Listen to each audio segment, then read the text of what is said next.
హనుమాన్ చాలీసాను ఏ సమయంలో పఠిస్తే మంచిది? మధ్యలో ఆపొచ్చ.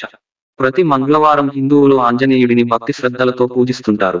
హనుమాన్ ఆలయాలకు వెళ్లి పూజలు చేస్తుంటారు. పూజల సందర్భంగా హనుమాన్ చాలీసాను పఠిస్తుంటారు. హనుమాన్ చాలీసా చదివితే స్వామి అనుగ్రహం, బలం, రక్షణ, జ్ఞానం లభిస్తుందని చాలా మంది భక్తులు విశ్వసిస్తారు. ప్రతి మంగళవారం హిందువులు ఆంజనేయుడిని భక్తి శ్రద్ధలతో పూజిస్తుంటారు. హనుమాన్ ఆలయాలకు వెళ్లి పూజలు చేస్తుంటారు. పూజల సందర్భంగా హనుమాన్ చాలీసాను పఠిస్తుంటారు. హనుమాన్ చాలీసా చదివితే స్వామి అనుగ్రహం, బలం, రక్షణ, జ్ఞానం లభిస్తుందని చాలా మంది భక్తులు విశ్వసిస్తారు. అయితే హనుమాన్ చాలీసాను పఠించేటప్పుడు పొరపాట్లు చేయొద్దని పండితులు సూచిస్తున్నారు. అసలు ఏ సమయంలో హనుమాన్ చాలీసా పఠిస్తే మంచిది, మధ్యలో ఆపొచ్చ అనే విషయాలను తెలుసుకుందాం. హనుమాన్ చాలీసాను పఠించడానికి బ్రహ్మ ముహూర్తం అనువైన సమయంగా చెబుతున్నారు పండితులు. అంటే తెల్లవారుజామున చదవాలి.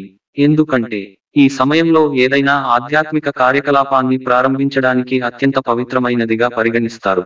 కాబట్టి ఈ సమయంలో హనుమాన్ చాలీసా పఠించడం వల్ల ఆధ్యాత్మిక ప్రయోజనాలు మరింత పెరుగుతాయంటున్నారు పండితులు. మధ్యలో ఆపకూడదు. చాలా మంది హనుమాన్ చాలీసా చదివేటప్పుడు వేగంగా పూర్తి చేయడానికి ట్రై చేస్తుంటారు. అలా కాకుండా తగినంత సమయాన్ని వెచ్చించి తొందరపడకుండా నెమ్మదిగా చదవడం ద్వారా మంచి ఫలితాలు ఉంటాయంటున్నారు పండితులు.